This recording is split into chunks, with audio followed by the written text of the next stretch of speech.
ऊपर आसमान में रेड कलर और भी ज्यादा गहरा हो गया। थंडर क्लाउड्स बिना रुके इकट्ठे होते जा रहे थे और थंडर ऑल्टर के नीचे खड़े सारे गॉड्स हैरानी से मुंह खोले देखते रह गए। माइल्स बढ़ते ही जा रहे थे, 8 माइल्स, 9 माइल्स, फिर 10 माइल्स, और क्लाउड्स रुक ही नहीं रहे थे, लगातार बढ़ते जा रहे थे। रेड हेयर्ड गॉड ने घबराकर आसमान की ओर देखा। इट्स ऑलरेडी रीच 27 माइल्स, लेकिन एसिस शील्ड तो उल्टा एक्साइटमेंट में था। 27 माइल्स, ये तो मीडियम लेवल पहुंचा, आगे बढ़ते रहो वरना आज नींद नहीं आएगी। एसिस शील्ड की इस कॉन्फिडेंस को देखकर सूपिंग ने silver frost star moon dragon को समन कर लिया। देखते हैं ये व्हाइट ड्रैगन कितनी माइल्स बढ़ाता है। डार्क ड्रैगन हाउंड ने क्लाउड्स को 20 माइल्स तक फैलाया था, और जैसे ही silver frost star moon dragon आया, आसमान तुरंत रिएक्ट करने लगा। क्लाउड्स तेजी से फैलते गए और 50 माइल्स तक पहुंच गए। नीचे खड़े गॉड्स की नजर से देखें तो क्लाउड्स अब पूरे पेविलियन से बड़े दिख रहे थे। Silver frost star moon dragon की combat power dark dragon hound से एक लेवल ज्यादा थी, लेकिन उसने केवल 23 माइल्स ही बढ़ाए।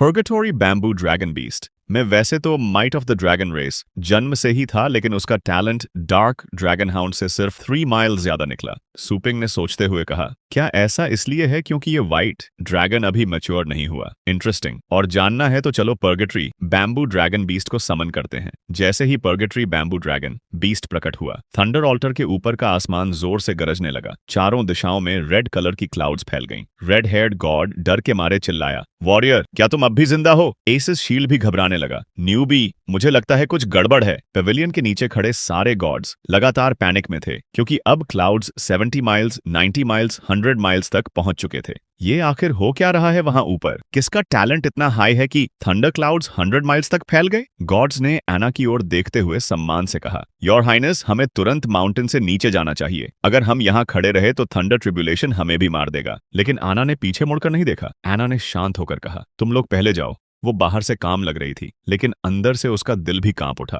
थंडर क्लाउड का सामना उसने पहले भी कई बार किया था, फिर भी इस बार उसके मन में अनईजीनेस था। शुरुआत में उसका इरादा बस इतना था कि हेवनली ट्रिब्यूलेशन के बहाने वो देख सके। क्या सूपिंग सच में इतना केपेबल है, या फिर वो अपनी स्ट्रेंथ को छुपाकर एग्जैजरेट कर रहा है? लेकिन अब इस दृश्य को अपनी आंखों से देखकर वो खुद समझ गई कि पेट स्टोर का ये मालिक उसकी कल्पना से कहीं ज्यादा स्ट्रांग है। उसे समझ नहीं आ रहा था कि खुश हो या परेशान, लेकिन एक बात साफ थी, इस हालत में वो सूपिंग को थंडर पेविलियन पर मरने नहीं दे सकती थी। एना ने दोनों हाथ उठाए, हवा से अपनी सीक्रेट ट्रेजर स्पेस समन की, ताकि सूपिंग को बचाया जा सके। मुझे सबसे बेस्ट आर्टिफैक्ट निकालना ही पड़ेगा। आर्टिफैक्ट हाथ में आते ही उसने एक भी सेकंड बर्बाद नहीं किया। उसने उसे सीधा आसमान की ओर फेंक दिया, ताकि पेविलियन पर खड़ा व्यक्ति उसे पकड़ सके। उसकी आवाज सुनते ही रेड हेयर्ड गॉड ने हाथ बढ़ाकर आर्टिफैक्ट पकड़ लिया, और जैसे ही उसने उसे देखा, वो हैरान रह गया। योर हाइनेस का सुप्रीम आर्टिफैक्ट है। क्लाउड्स जब 100 माइल्स तक खुल चुके थे,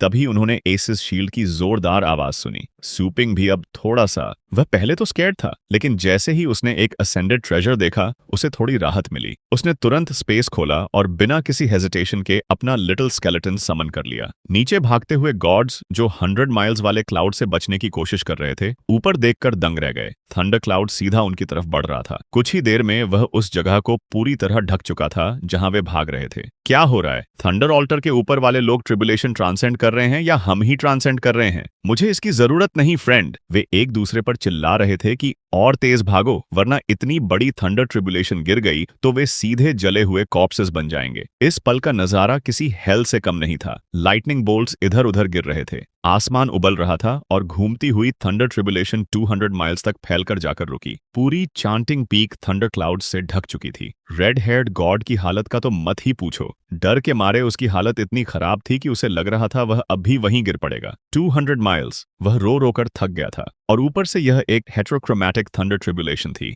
उसके एंसेस्टर्स ने भी कभी इतनी टेरिफाइंग हेवनली ट्रिब्यूलेशन नहीं देखी थी। एस बेकाबू होकर हंस पड़ा। मैंने भी ऐसी थंडर ट्रिब्यूलेशन पहले कभी नहीं देखी। पता नहीं मैं इसे ग्लोरियसली सह पाऊंगा या नहीं। Here it comes. एक जोरदार बैंग के साथ थंडर ट्रिब्यूलेशन की पहली वेव उतरी। जैसे थंडर और लाइटनिंग से बने अनगिनत एरोज सीधा उस जगह पर बरस पड़े जहां रेड हेयर्ड गॉड खड़ा था। उसने एक हाथ से एसिस शील्ड उठाकर रेजिस्ट किया, और दूसरे हाथ से उस आर्टिफैक्ट को कसकर पकड़ लिया जो एना ने उसे फेंक कर दिया था। उसने अपनी आंखें कसकर बंद कर लीं, लेकिन फिर भी सूइंग को पीछे छिपने के लिए चिल्लाना नहीं भूला। सूपिंग सचमुच उसके पीछे ही था। वह आगे नहीं बढ़ा, लेकिन उसने अपने पेट्स को आदेश दिया कि वे अपनी स्ट्रॉन्गेस्ट डिफेंसिव स्किल्स एक्टिवेट करें। वे आगे बढ़े और रेड हेयर्ड गॉड के लिए एक शील्ड खोल दिया, लेकिन ये कुछ ही सेकंड्स चला। उसके चारों पेट्स एक साथ नष्ट हो गए। उनकी प्राइमोर्डियल स्पिरिट, उनका पूरा शरीर थंडर ट्रिब्यूलेशन की मार से राख बनकर हवा में विलीन हो गया। कुछ भी शेष नहीं रहा। रेड हेयर्ड गॉड, जिसके सिर पर पसीना ही पसीना था, घबराकर उसकी तरफ मुड़ा। तुम्हारे पेट्स मारे गए? सूपिंग ने शांत होकर मुस्कुराया। बस उनकी प्राइमोर्डियल स्पिरिट्स नष्ट हुई हैं, कोई प्रॉब्लम नहीं है, सब वापस जिंदा हो जाओ। एक ही पल में सिस्टम ने उसके सारे पेट्स को वापस लौटा दिया। छोटी छोटी पीसेस से शुरू होकर बहुत तेजी से वे पूरी तरह अपनी ओरिजिनल स्टेट में वापस बन गए। सूपिंग ने आत्मविश्वास से गॉड से कहा, ताकत की बात हो तो हम प्रोफेशनल्स हैं, तुम बस अपनी लाइफ प्रोटेक्ट करना। ये 3 थंडर ट्रिब्यूलेशंस मैं संभाल लूंगा। गॉड अनायास ही मन उसकी तारीफ करने लगा। यह मॉर्टल कितना पावरफुल है, ये तो लाइफ और डेथ को भी रिवर्स कर सकता है। फिर भी उसने याद दिलाना नहीं भूला, ये तो सिर्फ पहली थंडर ट्रिब्यूलेशन थी, अभी 8 और वेव्स बाकी हैं और उनकी पावर बाद में बहुत ज्यादा बढ़ जाएगी।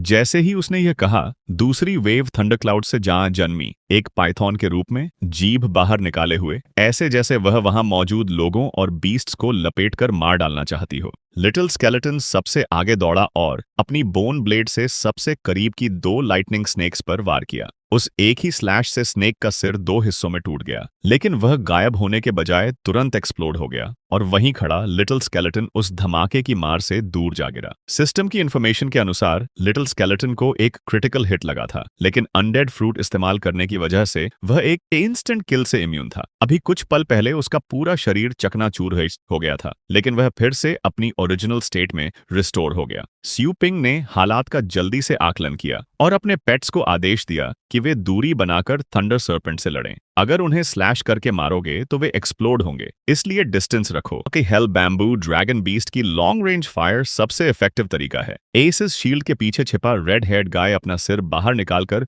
सूपिंग को याद दिलाने लगा, सूपिंग सावधान, अगला हेवनली थंडर आने वाला है और इसकी स्पीड पहले से भी तेज हो गई है। हेट्रोक्रोमैटिक हेवनली थंडर ट्रिब्यूलेशन की तीसरी वेव आ चुकी थी, इस बार रेड वुल्व्स के रूप में। सूपिंग बिल्कुल भी फ्लस्टर्ड नहीं हुआ। गुड कि ये भी आ गया, उसने शांत स्वर में कहा। अब उसकी बारी थी हमला करने की। सूइंग ने अपना मुट्ठी कस ली और डीमन सप्रेसिंग डिवाइन पाम का प्रयोग किया। सबड्यूइंग डीमंस की शक्ति उसके हाथों में उमड़ पड़ी। गोल्डन क्रो, डीमन गॉड की छवि तुरंत उसकी मुट्ठी पर प्रकट हुई, एक विशाल सुनहरी आकृति। गोल्डन क्रो, डीमन गॉड के सिर्फ एक पंच ने पूरे वुल्व्स के झुंड को एक ही क्षण में एक्सप्लोड कर दिया, लेकिन वह अब भी तीसरी वेव ही पार कर पाया था कि चौथी वेव भी उतर गई। इस बार एक विशाल लायन की आकृति में, जो सीधे silver frost star moon dragon की गर्दन पर झपट पड़ा। उसने ड्रैगन को एक पल की भी चांस नहीं दी। एक ही स्ट्राइक में उसकी प्राइमोर्डियल स्पिरिट नष्टबल हो गई, लेकिन सूइंग और भी ज्यादा एक्साइटेड हो रहा था। उसकी आंखों में सोने की चमक फैल गई। उसने अपनी मुट्ठी घुमाई और दहाड़कर बोला,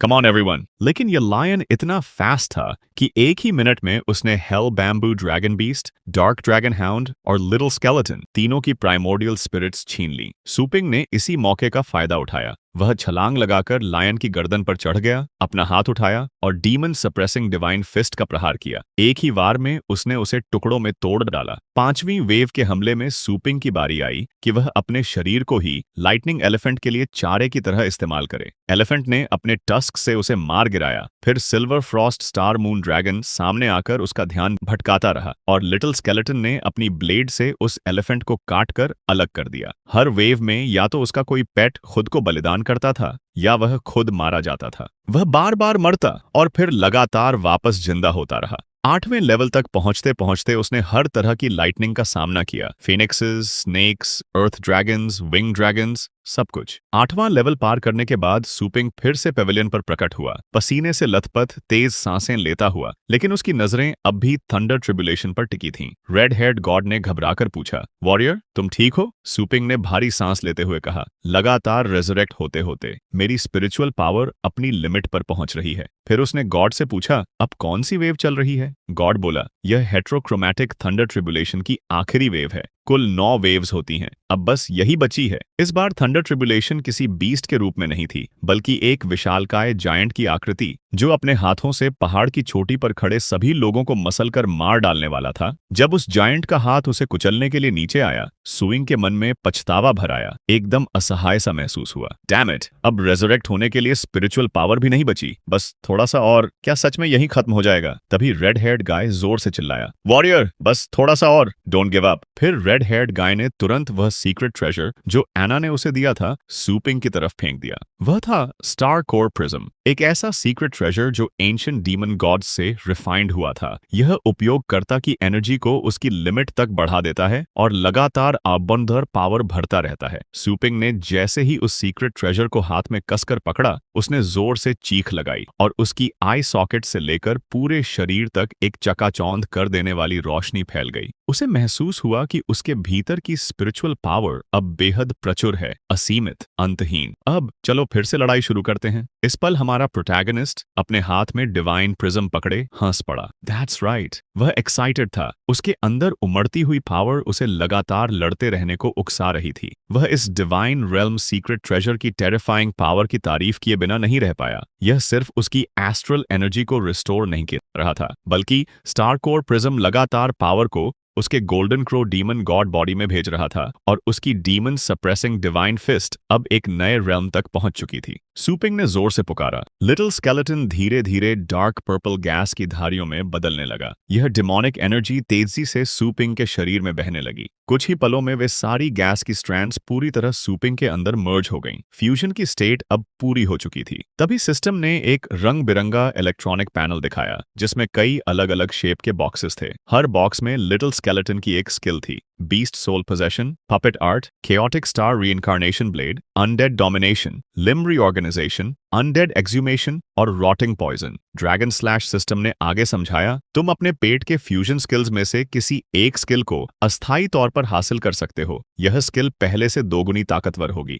यह सुनकर सूपिंग अंदर ही अंदर बहुत खुश हुआ। अभी तक की लड़ाई में या तो वह खुद मार रहा था या वह मारा जा रहा था। मरना, फिर रेजरेक्ट होना, फिर मरना, और इस चक्र में उसकी एस्ट्रल एनर्जी लगभग खत्म हो चुकी थी। लेकिन स्टार प्रिज्म अब उसे एंडलेस एस्ट्रल एनर्जी दे रहा था, लगातार उसकी फ्लैश को टेम्पर कर रहा था। सूपिंग ने सोचा, अगर मैं इसे लिम्ब रीऑर्गेनाइजेशन के साथ जोड़ दूं, तो क्या मैं एक ऐसी कॉकरोच नहीं बन जाऊंगा जिसे कोई मार ही न सके? हेवनली ट्रिब्यूलेशन का बैप्टिज्म पूरी तरह एंजॉय करने के लिए उसे हर एक लाइफ की क्वालिटी बढ़ानी ही होगी। यही उसका फाइनल डिसीजन था। उसने हाथ उठाया और लिम्ब रीऑर्गेनाइजेशन वाले फ्रेम पर क्लिक कर दिया। यही वो मिसिंग पीस था जिसकी वजह से वह फाइनल थंडर ट्रिब्यूलेशन को सर्वाइव कर सकता था। फ्यूजन के बाद सूपिंग की अपीयरेंस भी बदल चुकी थी, एकदम पावर रेंजर्स वाले विलेनस मॉन्स्टर की तरह। पूरा शरीर बोन किंग की आर्मर से ढका हुआ, चेहरा बिल्कुल सफेद और माथे पर दो काले नुकीले डार्कनेस से भरे हुए हॉर्न्स। वह बस तैयारी ही कर रहा था कि अचानक हेटेरोक्रोमैटिक हेवनली ट्रिब्यूलेशन ह्यूमनॉइड की विशाल जायंट हैंड सीधे उसके सामने गिर पड़ी।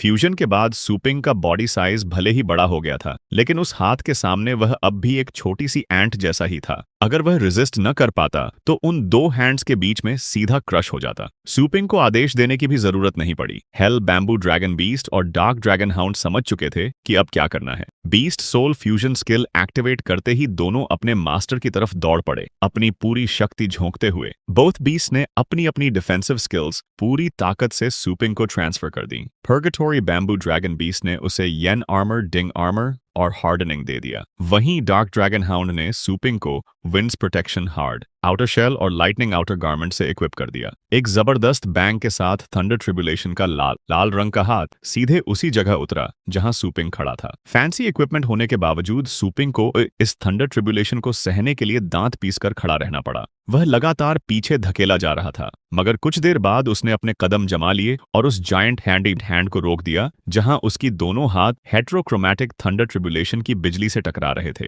वहां उसकी उंगलियां और हथेलियां अपना असली शेप खोने लगीं, झलकर पिघलती हुई नीचे बहने लगीं। हजारों बार मर जीकर हर तरह के दर्द को महसूस कर चुका सूपिंग अब इस बोन पियर्सिंग दर्द से बहुत परिचित था, इसलिए वह अपने दोनों हाथ उसी जगह जमाए रहा। ट्रिब्यूलेशन को रोकता हुआ जैसे ही हाथ पिघलते, वह तुरंत शेपिंग स्किल का इस्तेमाल करके उन्हें फिर से ग्रो कर देता। उधर एस की शील्ड के पीछे छिपा लाल बालों वाला लड़का सावधानी से सिर बाहर निकालकर यह सब देख रहा था। सीने देखकर लाल बालों वाले लड़के का चेहरा एकदम ग्रे पड़ गया। ये तो बहुत स्केरी है। वो सच में खुद से हेवनली ट्रिब्यूलेशन को छू रहा है। वहीं एसिस शील्ड तो एकदम मजे में था, मुस्कुराते हुए सूपिंग की तारीफ करता हुआ। नॉट बैड, तुम तो मेरे भी हाथ इच करवा रहे हो। लग रहा है मैं भी जंप करके बैटल ज्वाइन कर लूं। जैसा उसने सोचा वैसा ही हुआ। एसिस शील्ड बिजली की तरह उछला। हे न्यूबी, इधर आओ, चलो खेलते हैं। एक पूफ के साथ एसिस शील्ड सूपिंग के चेस्ट के सामने फ्यूज हो गया। अपनी प्रोटेक्टिव पावर से सूपिंग की डिफेंस को और बढ़ाते हुए वो एक्साइटेड होकर बोला, मेरे होते हुए डरने की जरूरत नहीं, बस बेधड़क फाइट करो। जैसे ही एसिस शील्ड फ्यूज हुआ, सूपिंग को अपने दोनों हाथों का दर्द और पूरे शरीर का प्रेशर साफ कम महसूस हुआ। वह मन ही मन बोला, सच में starry sky realm secret treasure अपनी नाम की तरह ही खतरनाक है। अब देखो, मैं हेवनली ट्रिब्यूलेशन को काउंटर अटैक करता हूँ, जल्दी ही मैं तुम्हें निगल जाऊंगा। सूपिंग ने गहरी सांस ली। स्टार कोर प्रिज्म की मदद से अपनी एस्ट्रल एनर्जी को एक और रेल्म ऊपर धकेला और फिर demon suppressing divine fist third form को एक्टिवेट कर दिया। उसका golden crow demon god body अब आकार में लगभग थंडर ट्रिब्यूलेशन की लाल इमेज जितना बड़ा हो चुका था। वह दहाड़ा, अब मेरी बारी है। उनकी फिस्ट टकराते ही ऐसा लग रहा था मानो दो महादैत्य आमने सामने खड़े हों, एक गोल्ड दूसरा रेड, और दोनों में से कोई भी पीछे हटने को तैयार नहीं। हेवनली ट्रिब्यूलेशन का रेड जायंट आगे बढ़ा। उसने सूपिंग के उभरते हुए डीमन सप्रेसिंग डिवाइन फिस्ट वाले आर्म को पकड़कर जोर से स्क्वीज किया। दोनों के हाथ एक धमाके के साथ टूट गए। Demon suppressing divine fist third form भी थंडर ट्रिब्यूलेशन की ब्रूट पावर को नहीं झेल पा रहा था, पर सूपिंग जैसा हठी लड़ाका एक बार स्क्वीज होने से क्या रुकने वाला था। उसे तो ये और एक्साइटेड कर गया। उसने हाथ में पकड़े स्टार प्रिज्म की एनर्जी खींची और एक और डीमन सप्रेसिंग डिवाइन फिस्ट छोड़ दिया। एक पंच काम नहीं किया तो 100 पंचेस सही। वो गर्जना करते हुए दीवानगी से डिवाइन फिस्ट बरसा रहा था। हर पंच इंटॉक्सिकेटिंग, 2 पंच तो इतने भारी कि पूरा शरीर डगमगा उठे। सूपिंग का golden crow demon god body बार बार हाथों के चकनाचूर होने पर भी हर बार एक भारी धमाके के साथ हाथ रीजेनरेट करता। सूपिंग की फिस्ट लगातार तेज होती जा रही थी। वो थंडर ट्रिब्यूलेशन पर पागलों की तरह पंचेस बरसा रहा था। उसके फिस्ट हैंड्स बार बार टूटते, चूर होते और वो हर बार उन्हें फिर से बनाकर और जोर से वार करता। फिर एक पंच ऐसा पड़ा जो सीधे थंडर ट्रिब्यूलेशन के चेहरे पर लगा। चेहरे पर एक सीधी क्रैक उभर आई। सूपिंग की आंखें चमक उठीं। उसका हमला असर कर रहा था। खुशी रोक नहीं पाया, चिल्लाया, एक और ट्राई करते हैं। लेकिन उस क्रैक ने थंडर ट्रिब्यूलेशन के ह्यूमनॉइड रूप को भड़का दिया। अब वो सूपिंग के डीमन सप्रेसिंग डिवाइन फिस्ट को ब्लॉक करने की कोशिश नहीं कर रहा था, बल्कि खुद आगे बढ़कर दर्जनों लाल हाई स्पीड पंचेस बरसाने लगा। लेकिन सुप भी पीछे हटने वालों में नहीं था। जितने रेड पंचेस उसकी तरफ आए,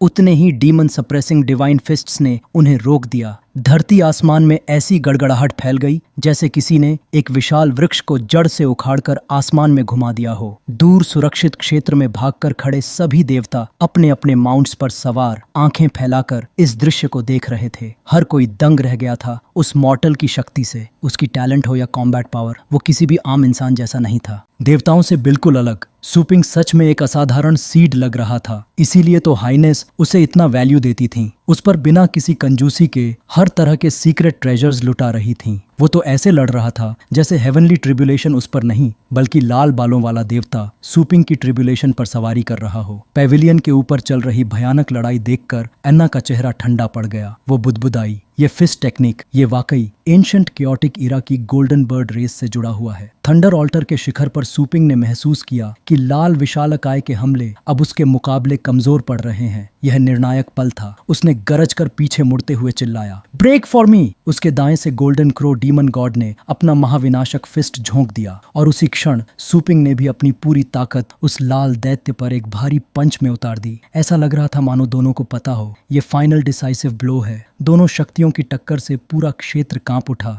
जैसे धरती की सांसें रुक गई हों। एक सेकंड बाद चारों तरफ गोल्डन लाइट चमक उठी। Golden crow demon god body और भी ज्यादा डैजलिंग होता गया। उस तेज सुनहरी रोशनी के अंदर सब साफ दिख रहा था। लाल विशालकाय धीरे धीरे हवा में डिसिपेट हो रहा था। लंबे समय तक उसके डीमन सप्रेसिंग डिवाइन फिस्ट का सामना करने के बाद वो विशाल लाल शरीर टुकड़ों में टूटने लगा। आकाश में फैले सारे लाल बादल भी घूमते हुए सिकुड़ गए और उस लाल ह्यूमनॉइड के गायब होते ही आसमान फिर से अपनी पुरानी ब्लू कलर में लौट आया। वो टूटे हुए फ्रैगमेंट्स धीरे धीरे शांति से सूपिंग की ओर उड़ते आए। जैसे ही उन्होंने उसे छुआ, वो ऐसे गायब हो गए मानो उसकी देह उन्हें अब्सॉर्ब कर रही हो। सूपिंग की आंखें एकदम फैल गईं। What is this feeling?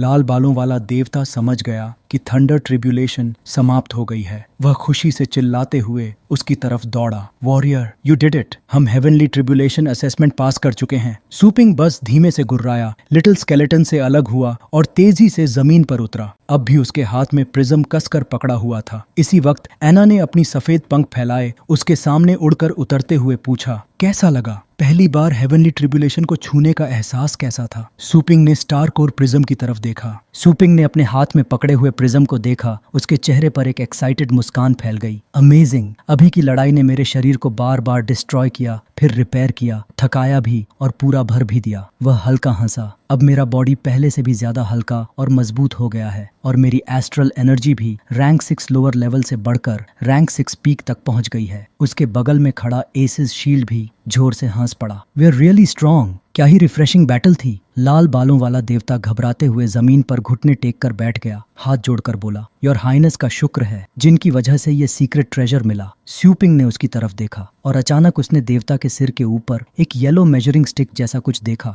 वह चौंक कर बोला, ये क्या है? सिस्टम तुरंत डिस्प्ले हुआ। यह कि ये एनलाइटनमेंट मीटर है। जब भी ये मीटर भर जाएगा होस्ट एक नया स्किल कॉम्प्रिहेंड कर सकेगा। सूपिंग ने हैरानी से पूछा, मैंने इसे पहले कभी क्यों नहीं देखा? सिस्टम बोला, क्योंकि होस्ट के पास पहले इतने स्किल्स थे ही नहीं। लेकिन अभी हुई थंडर ट्रिब्यूलेशन की बैप्टिज्म के दौरान होस्ट की एनकाउंटर डाओ ऑफ थंडर से हो गई और होस्ट ने अनजाने में थंडर डाओ एब्जॉर्ब कर लिया। अब होस्ट डाओ ऑफ थंडर सिखा सकता है जिसका एनलाइटनमेंट मीटर पूरा भर चुका हो। लेकिन ध्यान रहे, जिसकी कॉम्बैट पावर होस्ट से ज्यादा होगी उसका एनलाइटनमेंट मीटर होस्ट प्रोब नहीं कर सकता। सूपिंग ने अपना माथा छुआ और सोचा, क्या ये वही चीज थी जो अभी मेरे दिमाग में चमकी थी? वह महसूस कर सकता था। जैसे ही उसने ध्यान लगाया उसके माइंड में अचानक अनगिनत लाइटनिंग सिस्टम स्किल्स चमक उठे जिन्हें उसने पहले कभी नहीं देखा था। ये तो कमाल है, वह बुदबुदाया। सिस्टम ने आगे समझाया, डाओ ऑफ थंडर के कुल 999 प्रकार के स्किल्स हैं जो उनकी कॉम्प्रिहेंसिव एबिलिटी के अनुसार अरेंज किए गए हैं। ये lightning system skills blue star system से बिल्कुल अलग और ऊंचे स्तर के हैं। सूपिंग ने उत्सुक होकर पूछा, तो इन डाओ ऑफ थंडर स्किल्स की शक्ति क्या है? क्या मैं सारे 999 यूज कर सकता हूँ? सिस्टम बोला,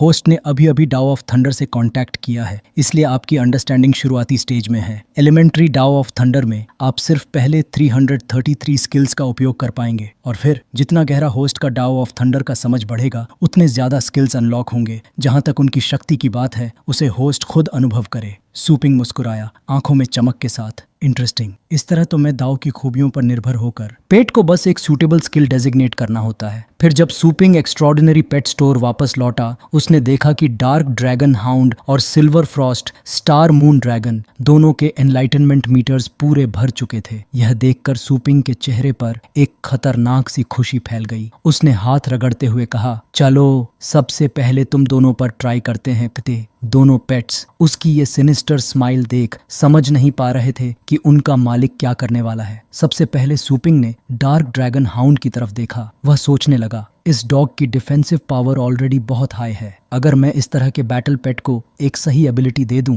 तो ये लिटरली एक थिक स्किन टैंक बन जाएगा। डिफेंस भी जबरदस्त और कॉम्बैट पावर भी हाई। उसने डार्क ड्रैगन हाउंड के सिर पर हाथ रखा और धीरे से बोला, एनग्रेव। सिस्टम की आवाज गूंजी। 773 डाओ of thunder, thunderous fierce killing domain. यह डोमेन स्किल डिवाइन थंडर की शक्ति से अपने 10 मीटर रेडियस में आने वाले हर एनिमी को नष्ट कर देता है। अब डार्क ड्रैगन हाउंड के विपरीत silver frost star moon dragon के पास पहले से ही वाइड एरिया डैमेज स्किल्स थे, इसलिए सूपिंग ने तय किया इसको ऐसी स्किल दूं जो एक बार में पूरी भीड़ को उड़ा सके। उसने वाइट ड्रैगन की नाक छुई और बुदबुदाया, bestow of thunder wolf arrows. Engrave 689 डाओ of thunder, bestow of thunder wolf arrows. यह एक डायरेक्ट डैमेज स्किल थी। थंडर गॉड की शक्ति को तीरों में बदलकर दूर तक छोड़ा जा सकता था जो रास्ते में आने वाली कई डिफेंसिव स्किल्स को भेदते हुए निकल जाते थे। सूपिंग के चेहरे पर एक गुप्त मुस्कान फैल गई। परफेक्ट। अब silver frost star moon dragon और dark dragon hound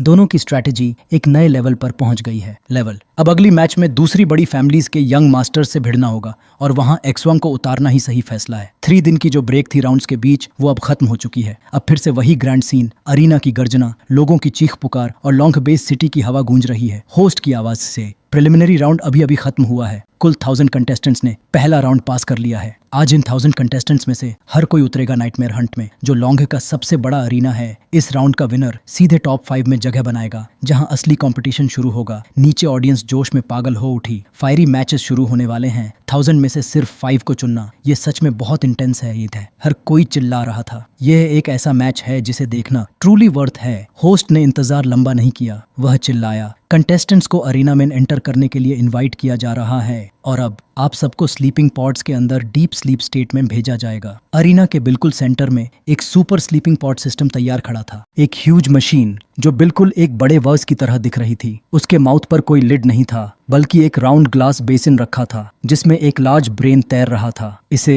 nightmare एबिस beast कहा जाता था। रैंक 9 और उससे ऊपर की एक स्ट्रेटेजिक मॉडिफिकेशन। उस मशीन से 1000 गोट हेड्स आगे बढ़ते, जो पेट के ब्रेन से निकले एसेंस को लेकर कंटेस्टेंट्स को हिप्नोटाइज कर रहे थे, ताकि उनकी कॉन्शियसनेस एबिस ड्रीम बीस्ट द्वारा बनाए गए एक कॉमन ड्रीम में प्रवेश कर जाए। एक ऐसी जगह जहां 1000 लोग एक साथ compete कर सकें। ये पूरा सेटअप एक सिम्युलेटेड स्टेज जैसा था। 1000 फाइटर्स के लिए सुपर लार्ज बैटलफील्ड बनाने की जगह जजेस इस मेथड का इस्तेमाल करते थे। पैसे भी बचते और हर कंटेस्टेंट कैसे फाइट कर रहा है ये भी साफ दिख जाता। और ड्रीम में मरना सिर्फ एलिमिनेशन था, असली जिंदगी पर कोई असर नहीं। मैच पूरी तरह पॉइंट्स पर डिसाइड होता था। जिस ओपोनेंट के पास 0 पॉइंट्स हों उसे मारने पर 1 पॉइंट मिलता, और जिसके पास पॉइंट्स हों उसे किल करने पर उसके सारे पॉइंट्स मिल जाते। जो भी मारा जाता वो सीधे कंपटीशन से एलिमिनेट। सूलिंग ने ऊपर एबिस ड्रीम बीस्ट के ब्रेन की तरफ देखा और उसकी इमेंस पावर देखकर खुद को एडमायर करने से रोक नहीं सकी। नाइटमेयर एबिस बीस्ट अकेले ही रैंक 9 कॉम्बैट पावर रखता है, इतना कि वो 1000 लोगों को एक ट्रू ड्रीम में ले जाए, वो भी हर एक हेड तक रियलिटी जैसा बनाकर। कंटेस्टेंट्स अपने अपने स्लीपिंग पॉड्स में घुसने लगे। ग्लास डोर्स बंद होते समय भी उन्हें होस्ट की वॉइस हल्की सी सुनाई दे रही थी। When the competition time ends, top 5 contestants जिनके पास हाईएस्ट पॉइंट्स होंगे वो फाइनल में प्रवेश करेंगे। कंपटीशन का टोटल टाइम था 5 आवर्स। हर व्यक्ति सिर्फ एक सीक्रेट ट्रेजर ले जा सकता था जिसकी कॉम्बैट पावर उनसे इक्वल या लोअर हो। सूलिंग ने पीछे मुड़कर देखा, एक थम्स अप दिया कि वो पूरी तरह तैयार है। सूपिंग ने भी अपनी छोटी बहन की तरफ देखकर मुस्कुराते हुए सिर हिलाया। उधर जजेस ने एक और रूल एक्टिवेट किया। हाईली स्किल्ड प्रोफेशनल्स अगर बाहर से सीक्रेटली इंटरफियर करने की कोशिश करें ताकि किसी कंटेस्टेंट को अनफेयर एडवांटेज मिले तो उसे रोका जा सके। इसलिए जो भी कंटेस्टेंट 100 पॉइंट से ऊपर जाएगा उसे हाईलाइट किया जाएगा ताकि हर कोई देख सके कि वो कैसा compete कर रहा है। होस्ट ने जैसे ही कंपटीशन के सारे रूल्स बता दिए, स्लीपिंग पॉड्स ने स्लीपिंग गैस रिलीज करना शुरू कर दिया। कंटेस्टेंट्स धीरे धीरे स्लीप में चले गए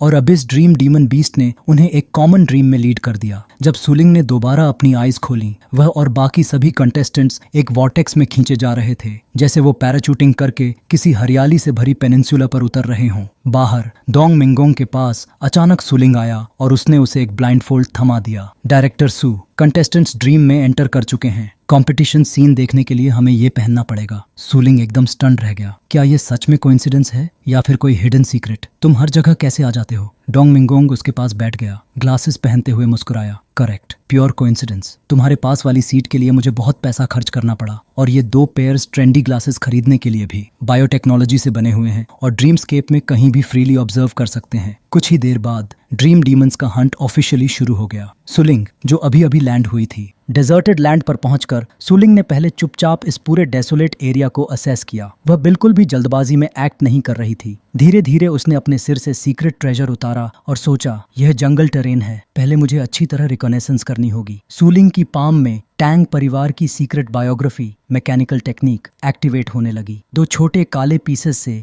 डार्क ब्लू लाइट चमक उठी। जैसे ही उसने उसे अपने सिर पर पहना, वह फैलकर विंग्स जैसा रूप लेने लगी और धीरे धीरे एक आउल की शेप बन गई। सूलिंग ने देखा कि वो तैयार है तो उसने हाथ उठाकर ऑर्डर दिया कि वह आसपास स्काउट करे और देखे कि कहीं कोई एनिमी तो नहीं है। यह एक पुराना पपेट था, रैंक 6 सीक्रेट ट्रेजर जो तेजी से मूव कर सकता था, अपने वेयरअबाउट्स को छिपा सकता था और एस्ट्रल एनर्जी से भी सेंस नहीं किया जा सकता था। इसलिए दुश्मनों के लिए इसे डिटेक्ट करना बेहद मुश्किल था। यह पपेट लगभग 20 मीटर रेडियस में खुद को सेंटर मानकर स्काउटिंग कर सकता था। पपेट तुरंत ऊपर उड़ गया आसपास की स्थिति देखने। कुछ देर बाद उसने एक बड़ी एक्सप्लोजन डिटेक्ट की। सूलिंग को बिल्कुल पता नहीं था वहां क्या हुआ था, लेकिन पपेट की बदौलत उसने जान लिया कि वहां दो कंटेस्टेंट्स अपने पेट से फाइट करवा रहे थे। एक तरफ था स्टील टूथ बीस्ट, जिसे उसके मास्टर ने ऑर्डर दिया था कि वो अपने ओपोनेंट का थ्रोट चीर दे। दूसरी तरफ था रेड मैन फायर बेयर, जिसे कमांड मिली थी कि वो फायर स्पिट करे और उसे चारकोल बना दे। पास ही की बुशेस में एक यंग मैन छिपा बैठा उनकी फाइट ऑब्जर्व कर रहा था। रैंक 6 बायोटेक्नोलॉजी से बना हुआ हैंडमेड गन के ऊपर एक आई शेप्ड स्कोप लगा था, जिससे वो बिना किसी नॉइज के ओपोनेंट्स को टेक डाउन कर सकता था। वह एम कर रहा था, मुस्कुरा रहा था। दीज टू इडियट्स इतनी नॉइज कर रहे हैं जैसे लाइव बेट हों जो हंटर्स को अट्रैक्ट करते हैं। लेकिन ट्रिगर दबाने से पहले ही उसके सामने अचानक उल्टी लटकी हुई सुलिंग दिखाई दी। वह इस समय अपने पेट के साथ रेजोनेंस की स्टेट में थी। ऊपर से लटकते हुए अचानक नीचे झुककर बोली, तुम किसे स्टॉकिंग कर रहे हो? युवक इतना डर गया कि उसकी प्यूपिल सिमट गईं। वह कुछ कर पाता उससे पहले ही सुलिंग ने उसका नेक हल्के से ट्विस्ट कर दिया, तेज, साफ, और उसके हाथ में एक पॉइंट आ गया। उस यंग मैन के पास पहले से 5 पॉइंट्स थे, उस लड़के के 5 पॉइंट्स थे और सुलिंग के अपने 2 पॉइंट्स। कुल मिलाकर अब उसके पास 7 पॉइंट्स हो चुके थे। सुलिंग ऊपर पेड़ की ब्रांचेस से चिपकी हुई थी। उसने अपने शरीर को हल्का सा फ्लिक किया और ऊपर बैठकर दूसरी तरफ चल रही नॉइजी बैटल को ऑब्जर्व करने लगी। उसने सोचा, क्या उन दोनों की फाइट खत्म हुई? अगर वो ऐसे नॉन स्टॉप लड़ते रहे तो बाकी लोग भी अट्रैक्ट हो जाएंगे। बेहतर है मैं पेड़ से ही चिपक कर वेट फॉर द रैबिट वाली स्ट्रैटेजी अपनाऊं, रेडीमेड फायदा उठाऊं। सेफ भी है और इफेक्टिव भी। जब मेरे 100 पॉइंट्स हो जाएंगे तभी मैं लिटिल वाइट, जिसे भाई ने खुद नर्चर किया, उसे इस्तेमाल करूंगी और सीधे अटैक कर दूंगी। अचानक जंगल के भीतर से 5 तेज गोल्डन लाइट की चमकें आसमान की तरफ शूट होकर उठीं। सुलिंग का ध्यान तुरंत उधर गया। उसे उम्मीद नहीं थी कि सिर्फ 1 घंटे में ही 5 कंटेस्टेंट्स ने 100 पॉइंट्स तक पहुंचकर अपना नाम हाईलाइट करवा लिया था। ऑर्गेनाइजर्स ने उन्हें सभी के लिए इल्यूमिनेट कर दिया था। पहला था मू परिवार का यंग मास्टर मुएन, जिसके पास 100 पॉइंट्स थे। उससे 1 पॉइंट ज्यादा लेकर आगे था चिन परिवार का यंग मास्टर चिन शाओशिन, जिसकी प्रोमिनेंट ब्लू हेयर काफी मशहूर थी। लियू परिवार का यंग मास्टर लियू चिंगफांग अभी अभी 100 मार्क पार कर चुका था। इन 5 में से तीसरा व्यक्ति यू परिवार का यंग मास्टर योंगशान अभी अभी 100 मार्क पार कर चुका था। वह अपने हाथ में एक ओपोनेंट का हेड पकड़े हुए था, कॉन्फिडेंट स्माइल के साथ। और आखिर में जो परिवार का यंग मास्टर जो वेन अभी अभी 100 मार्क तक पहुंचा और 5 आउटस्टैंडिंग लोगों की लिस्ट में शामिल हो गया, जैसा कि फेमस फैमिलीज से उम्मीद की जाती है। वे ऑर्डिनरी लोगों से तेज और आगे बढ़ चुके थे। इंट्रोडक्शन के बाद होस्ट ने फॉरेस्ट में 5 स्ट्रीम्स ऑफ लाइट की पोजीशंस को देखकर चौंकते हुए कहा, वे पेंटागन के पॉइंट्स की पोजीशंस पर खड़े हैं। क्या यह फिर वही ओल्ड रूल है? सुपिंग को समझ नहीं आया कि ओल्ड रूल क्या है, तो उसने डोंग मिंगोंग से पूछा। डोंग मिंगोंग ने हेल्पलेसली हाथ हिलाया और समझाया, those young masters of the great families पहले से ही आपस में डिस्कस कर चुके थे। पहले वो मैप के सेंटर में मिलते हैं और फिर टर्न बाय टर्न अटैक करते हैं। इस तरह फाइनल तक कोई भी एक दूसरे से एलिमिनेट नहीं होगा और साथ ही स्कैटर्ड लोग जो फेमस फैमिलीज के बाहर हैं उन्हें भी कैच कर सकते हैं। बेसिकली टॉप 5 पोजीशंस मोनोपोलाइज कर रहे हैं। क्या वो दूसरों को जीने का मौका भी नहीं देते? डायरेक्टर सू तो सच में बहुत ह्यूमरस है। तुम्हारे अलावा हमारी सिटी में और कौन है जो बड़े परिवारों के साथ कम्पीट करने की हिम्मत करता है? लेकिन वैसे इस साल टैंग परिवार की यंग मिस्ट्रेस मुझे क्यों नहीं दिख रही? बस टैंग फैमिली का नाम लेते ही टांग रायन घर पर स्नीज करने से खुद को रोक नहीं पाया। ऐसा नहीं कि मैं कंपटीशन को नापसंद करता हूँ, लेकिन मुझे स्टोव में रहना ही होगा। फाइटिंग फॉरेस्ट में अब केवल आधे ही कंटेस्टेंट्स बचा थे।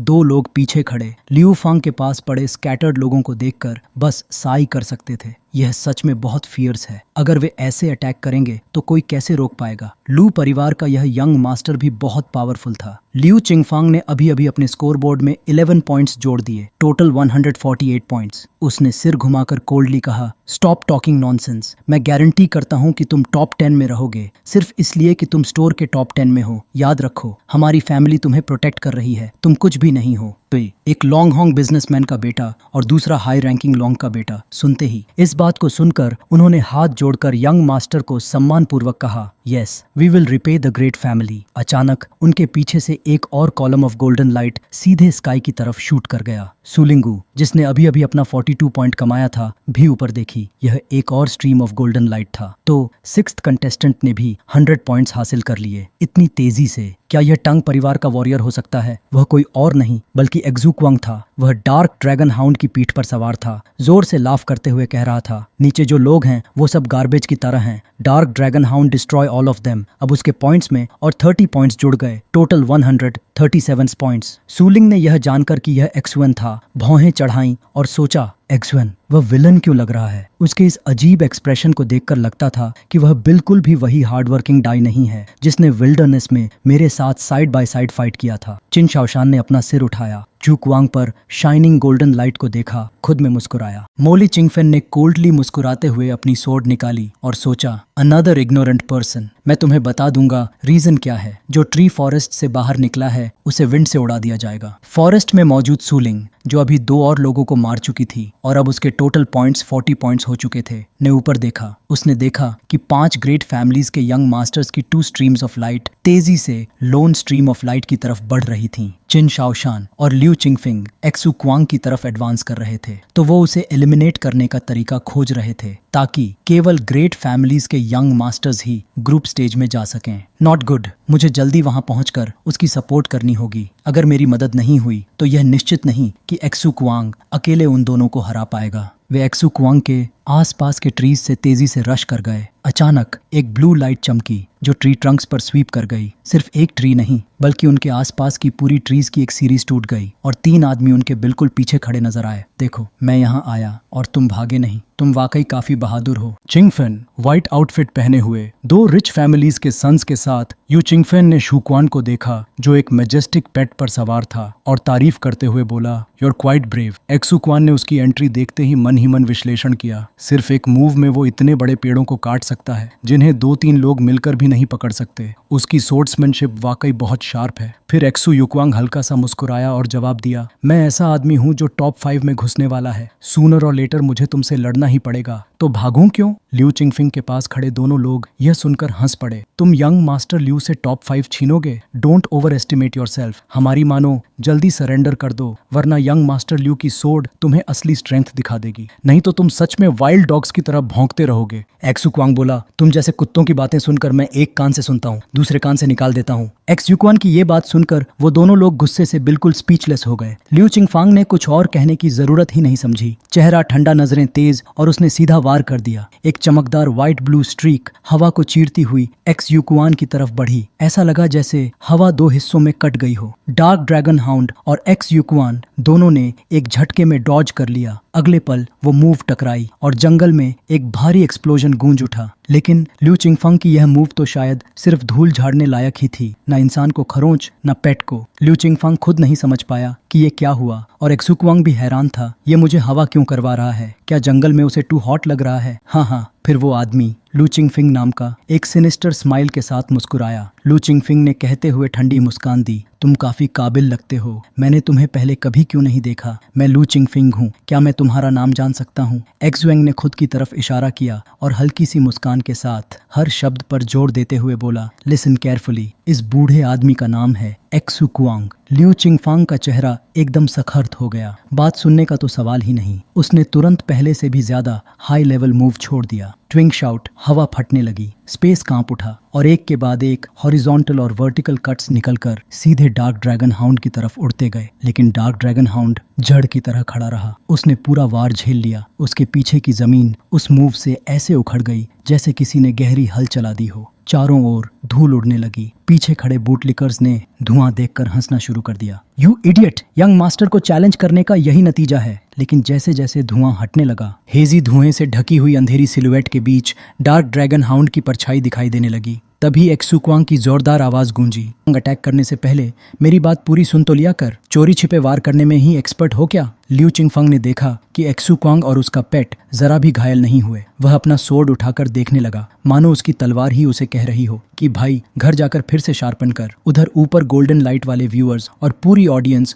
उनकी हर मूव देख रही थी। इतनी बड़ी कार्टव्हील जितनी तलवार लेकर भी एक खरोंच तक नहीं दे पाया। सीधे सीधे बेइज्जती। स्टैंड्स में ऑडियंस शोर मचा रही थी। यंग मास्टर लिu जिस तलवार से 100 लोगों को काट देता है, वो यहाँ मजाक बन गया। ये एक्सु आखिर आया कहाँ से? डार्क ड्रैगन हाउंड आमतौर पर 2-3 मीटर का होता है, लेकिन यहाँ तो हर वार के सामने वो दीवार बनकर खड़ा था। दिस वन कम से कम 5 मीटर का तो है ही। आखिर इसे पाला कैसे गया? क्या इसे ग्रोथ हार्मोन पिलाया था? डोंग मोंग भी मैच को फॉलो कर रहा था, सोचते हुए एक्जू क्वांग नाम इतना फेमिलियर क्यों लग रहा है। जैसे ही उसने उसकी कॉन्फिडेंट स्माइल देखी, उसके दिमाग में अचानक क्लिक हुआ। वही लड़का जो सूपिंग के सोर्ड साइड एकेडमी वाले मैच में स्क्रीन पर दिखा था। उस वक्त उसने सूपिंग को मास्टर कहा था, यानी ये सूपिंग का स्टूडेंट है। उसकी वो चाल, वो कॉन्फिडेंट मुस्कान, बस वही हाईलाइट है। सूपिंग ने हाथ बांध रखे, पूरी शांति से खड़ा, अपने स्टूडेंट की परफॉर्मेंस देखता हुआ। डोंगमोंग से कुछ एक्सप्लेन नहीं किया, बस डार्क ड्रैगन हाउंड को इतने टावरिंग रूप में खड़ा देख वो बेहद खुश था। उधर लू चिंगफांग के चेहरे पर प्योर किलिंग इंटेंट छा चुका था। वो ठंडे अंदाज में बोला,